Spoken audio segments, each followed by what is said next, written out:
వారు ఏ ఆధారాలతో ఆరోపణలు చేస్తున్నారో చెప్తారా అండి? సరే వెంకట్ గారు, ఇప్పటివరకు మీరు సతీష్ గారు మాట్లాడింది విన్నారు కదా, ఒకసారి మీరు రెస్పాండ్ అవ్వండి.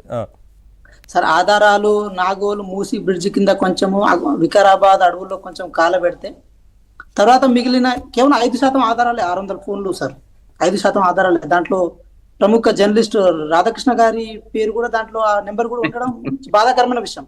నేనేమంటున్నా సార్, ఇప్పుడు ఇందాక మీరు మాట్లాడారు కదా, ఇది కాంగ్రెస్ పార్టీ ఆరోపిస్తుంది. కాంగ్రెస్ పార్టీ సమస్య మాత్రమే కాదు సార్, ఈ తెలంగాణ రాష్ట్రం కాంగ్రెస్ పార్టీ సమస్య కాదు. ఫోన్ ట్యాపింగ్ అనేది రాష్ట్రంలో పెద్ద సమస్య. ఇది చాలా మందికి ఇబ్బంది కలిగే విషయం, అందరి ప్రైవసీ, వారి ప్రైవసీకి భంగం కలిగించే విషయం. రేపు రోజున ఏం రాజకీయ నాయకులే కాదు, వ్యాపారవేత్తల ఫోన్లు ట్యాపులు చేశారు, జర్నలిస్టుల ఫోన్లు ట్యాపులు చేశారని తెలుస్తోంది. ఇట్లా చెప్పుకుంటూ పోతే చాలా మంది ఫోన్లు ట్యాప్ చేశారనేది కదా. 4000 నంబర్లు ట్యాప్ చేశారంటే మామూలు విషయం కాదు కదా. అవును సార్, అంటే నేనేమంటున్నా అంటే దీన్ని రాజకీయ ఆరోపణ అని చెప్పి కొట్టిపడేయడానికి ఛాన్స్ లేదు సార్. దీన్ని నేను చెప్పే ప్రధాన ఉద్దేశం, నేనేమంటున్నా అంటే సార్, ఎస్ఐబిలో స్పెషల్ ఆపరేషన్ టీం ఒకటి ఏర్పాటు చేసి ఆ టీం ద్వారా దుండగులను, దుర్మార్గులను అరెస్ట్ చేయాలి సార్. వాళ్ళను ట్రాప్ చేసి, వాళ్ళని ట్యాప్ చేసి అరెస్ట్ చేయాలి. ఇది ఆ టీం యొక్క ప్రధాన ఉద్దేశం. కానీ తెలంగాణ రాష్ట్రంలో ఉన్న ప్రముఖ వ్యక్తులకు ఇది రాజకీయ కోణంలో వాళ్ళని ఇది చేయడం వల్ల, దానివల్ల ఆ పార్టీ కానీ, లేకపోతే ఆ పార్టీలో పెద్దలు కానీ, లేకపోతే దానికి సంబంధించిన అధికారులు కానీ ఏం సాధించారు సార్? సార్, ఒక మాట నేను స్పష్టం చేసే ప్రయత్నం చేస్తున్నాం సార్. మీరు చూడండి, ప్రణీత్ రావు గారు కానీ, రాధాకిషన్ రావు గారు కానీ, ప్రభాకర్ రావు గారు సార్. ప్రణీత్ రావు గారు 2004 ఎస్ఐ బ్యాచ్ సార్. ఇప్పటికీ నడుస్తున్నది 1998 సంబంధించిన ఎస్ఐ బ్యాచ్ లకు డిఎస్పీ ప్రమోషన్ ఇప్పుడు నడుస్తుంది సార్.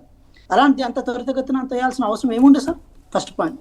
సెకండ్ పాయింట్ సార్, ఒక రిటైర్డ్ అధికారిని ఎస్ఐబి చీఫ్ పెట్టడం వల్ల రేపు ఏం జరిగినా కూడా దానికి ఆయన అథారిటీ కాదు, ఆయన ట్రాన్స్పరెన్సీ మెయింటైన్ చేయరు, ఆయన ఏది ఆతరకుడు కాదని చెప్పే ప్రయత్నం చేయడం వల్ల ఈ తెలంగాణ రాష్ట్రంలో ఉన్న ప్రముఖుల డేటా ఏదైతే ఉందో అది ఏది అనవసరంగా ఒకళ్ళ చేతిలో పెట్టి వాళ్ళ ప్రైవసీని వైలేట్ చేసినట్టుగా సార్. ఇదంతా దేనికోసం చేద్దాం అనుకున్నారు? రాజకీయంలోకి వెళ్ళాలనుకున్నప్పుడు ఆరోపణలు, ప్రత్యారోపణలు, దాంతోపాటు అభివృద్ధి, సంక్షేమం, వీటి మీద మాట్లాడాలనుకోవాల్సి వచ్చినప్పుడు తెలంగాణ రాష్ట్ర ప్రజలు ఇటు మొగ్గు చూపుతారు, అటు ఓట్లు వేసుకుంటారు. కానీ ఈ రకంగా దొంగచాటున పోయి చెవులు దగ్గర పెట్టి వినడం వల్ల ఏం ఉపయోగం సార్? ఒక మాట, దానివల్ల సంసారాలు ఖరాబ్ అయినాయి, దానివల్ల ఎంతో చాకచక్యంగా ప్రజలు వ్యవహరించిన తీరు ఎవరు చెప్పారు వెంకట్ గారు? ఇప్పుడు ఒక మాట సతీష్ గారు, ఒక మాట సతీష్ గారు, నేను ఏమంటున్నా అంటే సతీష్ గారు, సరే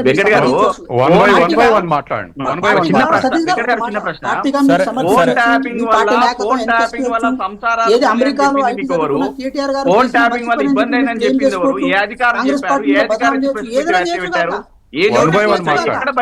నా పర్సనల్ విషయాల్లోకి వచ్చి మాట్లాడే ఏది వినే అర్హత మీకు ఎక్కడిది?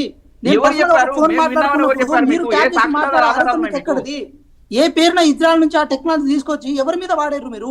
ఎవరిని ఏది? ఇప్పుడు రవి గుప్తా గారిని మిస్గైడ్ చేశారు, అంజన్ కుమార్ గారిని మిస్గైడ్ చేశారు, అందరిని మిస్గైడ్ చేసి ఒక లిస్టు తయారు చేసి ఆ లిస్ట్ లో ఉన్న వాళ్ళందరినీ మేము ట్యాప్ చేస్తామని చెప్పి ఒక అప్రూవల్ తీసుకొచ్చారు. ఎవరి కోసం సార్? ఏది సంఘ విరుద్ధ శక్తులా? ఏది మన గౌరవ ముఖ్యమంత్రి గారు రేవంత్ రెడ్డి గారు అప్పుడు సంఘ విద్రోహ శక్త, లేకపోతే ఇప్పుడు ఉన్న ఎండి గారు రాధాకృష్ణ గారు సంఘ విగ్రహ శక్తి? ఎవరు విగ్రహ శక్తి? ఎవరిని మీరు అభివృద్ధిగా చూపే ప్రయత్నం చేస్తారు? నేనేమంటున్నా, మావోయిస్టులు అడుగులో ఉంటారు సార్.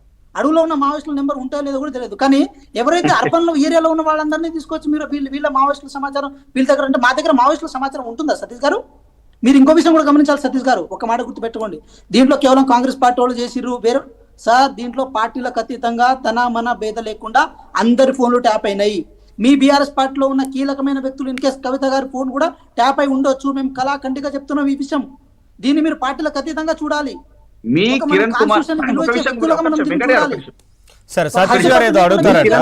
వెంకట్ గారు ఒక్క నిమిషం, సతీష్ గారు ఏదో అడుగుతారంట, అడగండి. కిరణ్ కుమార్ రెడ్డి గారు ఎప్పుడైతే తెలంగాణ ఉద్యమం అప్పుడు కానీ తెలంగాణలో కిరణ్ కుమార్ రెడ్డి గారు ముఖ్యమంత్రిగా ఉన్నప్పుడు, మీ కిరణ్ కుమార్ రెడ్డి గారి ఆధ్వర్యంలో నడుస్తున్నప్పుడు ఇదే పొన్నం ప్రభాకర్ గారు కానీ, ఇప్పుడున్న ఎమ్మెల్యేలో మంత్రి గడం వివేక్ గారు కానీ, వీళ్ళందరూ కూడా రాహుల్ గాంధీ గారితో సహా చాలా మంది ఇక్కడ ఉన్న తెలంగాణ వాళ్ళ మంత్రులు కానీ, మాజీ మంత్రులు కానీ, కొంతమంది కాంగ్రెస్ నాయకుల ఫోన్లు ట్యాప్ అయినాయని చెప్పిన సందర్భాలు కూడా మీ కాంగ్రెస్ వివేక్ గారు కానీ, పొన్నం ప్రభాకర్ గారు కానీ మాట్లాడిన సందర్భాలు ఉన్నాయి.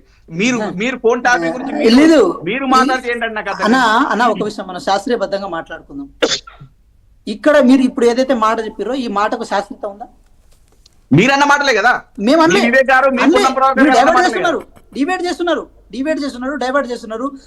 కొట్లాడి నేనేమంటున్నా, కొట్లాడి సాధించుకున్న తెలంగాణలో తెలంగాణ ఫలాలను తెలంగాణ ప్రజలకు అందించే దాని మీద మీరు వెంకట్ గారు, మీరు తెలంగాణ పదాలు అందించడంలో, పథకాలు అందించడంలో గురించి మీరు మాట్లాడితే దయాలు వేదాలు అందించినట్టున్నాయి. తెలంగాణలో ఏ పథకం కూడా అమల్లో లేదు. తెలంగాణ నాగం చేసింది మీ కాంగ్రెస్ ప్రభుత్వం. ఒక్క నిమిషం సతీష్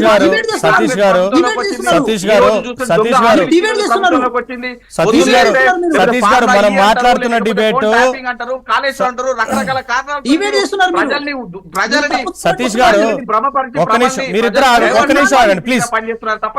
సతీష్ గారు, మనం ఫోన్ ట్యాపింగ్ విషయం గురించి ఈ డిస్కషన్ కి కన్ఫైన్ అవుదాం, ఇతర విషయాలు ప్లీజ్. దయచేసి మన డిబేట్ ఇది, మనం దీని గురించి డిబేట్ చేద్దాం.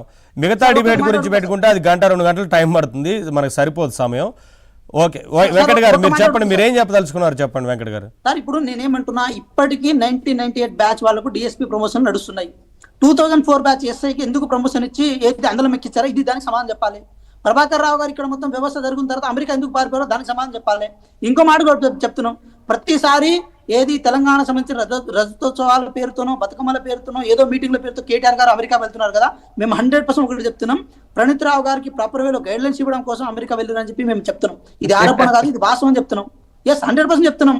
మేము ఇంకో మాట కూడా చెప్తున్నాము, కేటీఆర్ గారు, హరీష్ రావు గారు, కేసీఆర్ గారు, ప్రణీత్ రావు గారు, దాంతో ప్రభాకర్ రావు గారు, రాధాకిషన్ రావు గారు, తిరుపతి నాళ్ళు వీళ్ళందరూ కలిసి మూకమ్మడిగా ఈ తెలంగాణ రాష్ట్రంలో ఉన్న ప్రముఖుల డేటా మొత్తం లీక్ చేసుకొని ఆ బేస్ మీద 2023 ఎలక్షన్స్ లో వీళ్ళు వెళ్ళారు. మనకు దొరికిన ఏదైతే 2023 నవంబర్ 10 నుంచి 20 వరకు దొరికిన డేటా ఏదో ఆ డేటా మాత్రమే మనం తీసుకున్నాం. ఇంకా చాలా పెద్ద డేటా, ఎన్నో సంవత్సరాలు కూలగట్టిన డేటా ఇంకా తీగలాగితే డొంక కదిలినట్టు బయటకు వస్తుందని చెప్పి మేము సమూలంగా మేము విశ్వాసం వ్యక్తం చేస్తున్నాం. సతీష్ గారు ఏదైనా ఇప్పుడు ఒక మాట ఇందాక సత్యం గారు చెప్పినట్టు ఇలాంటి గనక చర్యలు గనక ఇట్లే కంటిన్యూ అయితే మాత్రం ఈ డెమోక్రసీకి పెద్ద పెద్ద ప్రమాదం సార్. ఇలాంటి కంటిన్యూ అవ్వద్దు సార్, దీన్ని ఎక్కడొక్కడ స్టాప్ చేయాలి. ఎందుకంటే ఇది చాలా పెద్ద నేరం సార్. సార్ ఇజ్రాయల్ నుంచి మనం టెక్నాలజీ ఏమని తెచ్చుకున్నాం సార్? ఇలా ప్రముఖుల ఫోన్లు ట్యాప్ చేద్దామని ఇజ్రాయల్ నుంచి టెక్నాలజీ తెచ్చుకున్నామా సార్ మనం? సతీష్ గారు, అంటే ఎన్నికల్లో లబ్ధి పొందడం కోసం ఎంతవరకైనా వెళ్ళారు అనేది వారు చెప్తున్న మాట ఇందులో చాలా క్లియర్గా తెలుస్తోంది. ముఖ్యంగా నవంబర్ నెలకు సంబంధించి పూర్తి స్థాయిలో ఎన్నికల సందర్భంలో బాగా ఉపయోగించారు. పైగా ప్రమోషన్